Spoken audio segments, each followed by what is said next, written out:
2009, Ms. Baker won the Governor General's Award for Lifetime Achievement. Please welcome Peggy Baker.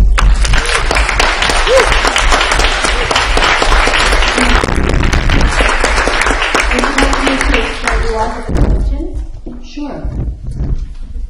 Have you ever been injured? At a dance? Okay, I won't use that question actually. I think I'm going to go somewhere else. See, I told you I'd be grilled. Yeah, that's sort of a ubiquitous thing about dancers, and it's I think I'll just go somewhere else. I'd first of all like to just start by introducing the idea that it was my body itself that said yes about dancing. I grew up doing many different things. I grew up in a wonderful situation with many brothers and sisters in which we were all offered lots of opportunities for creativity. I took piano lessons and art lessons at the art gallery. I took dance lessons. I sang in a choir, even though my family did not go to church. I got to do whatever I wanted to do, creative play. And I ended up thinking that I wanted to become an actor because I was very frustrated by I'm a child of the 50s. What I saw were very, very narrow roles for girls and women, and I was fascinated by theater because the women were so strange and unpredictable.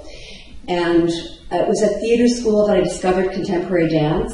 It was in a class called Movement for Actors, but my teacher was teaching the technique of Martha Graham, which is a very extreme, charged modern dance form that was developed really in the 20s and 30s. It's very expressionistic. There's a lot of very, very strong imagery that goes along with the dancing, and it was created by a woman on her own body. Martha Graham, she had a company originally of only women, so it was coming totally from a female sensibility that was rebelling, literally, against the aesthetic of female beauty at that time. And so when I experienced this movement technique in a class that I thought was something about acting, I was just flabbergasted. My teacher was speaking in metaphors. She was presenting herself physically in a way I had never seen from a woman before that time. And I just said to myself, I don't know what this woman is doing. I want to do it. I want to follow that pathway and see what that is because I related very, very strongly to what I saw. So that was my own body recognizing something, and I recognized myself. I recognized the possibility for my own voice. So I came to dancing at the age of 19, which is terrifyingly late. I mean, before that I'd taken tap dance and I'd done musical theater and that kind of thing, so I'd learned routines. But I didn't feel that I was particularly drawn to dance until I got this whole other sensibility. And it was intellectual, emotional, physical. It grabbed me in every single way. So I dropped everything I was doing. I dropped out of university, and I moved to Toronto, and I started dancing full time. So that's where I'm coming from. First of all, just a complete gut reaction to something that I knew. I don't know what this is, but I need to do it. Then, of course, I'm starting late. I'm working really intensely. And so, then a long history of injuries is going to ensue from that. And a lot of them were just, fender benders or overwork kind of things. But some of them I will absolutely cop to the fact that they were brought on by very, very heightened emotional states around the work itself, and a lot of it to do with performance.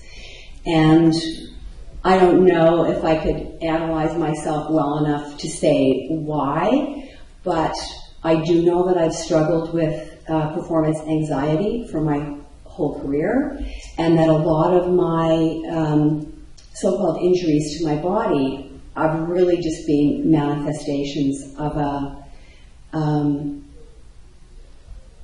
the tensions in myself in the public sphere.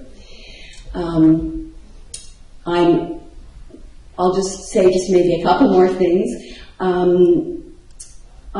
Because of that, I'm really, really mindful. I have a lot to do with educating dancers now because I'm artist in residence at the National Ballet School here in Toronto, and I teach grade 10, 11, and 12. And it's really, really important for me that my students are discovering who they are and what they want to do through every aspect of the class that I'm working through with them. I know that when my students come to me at the beginning of class, they have to come and check in with me and tell me what's going on with them if they're dealing with any kind of injury. And I always say to them, listen to your instincts and use your best judgment about what you need to do in this class and what you mustn't do. And I say, when you get that little lingering question in your head, like, I wonder if I should do this, just say no. That question is the first indication. Like, trust that response, and you don't have to do the whole class from beginning to end. And this is like a terrifying idea for a dancer. You can start and stop, come in and out as you want. I'm always teaching their second class. Anyway, I do know that I'm doing some handling my students in some unusual ways in relation to what's being traditionally expected of dancers to follow instructions to the letter and start at the beginning and go all the way to the end.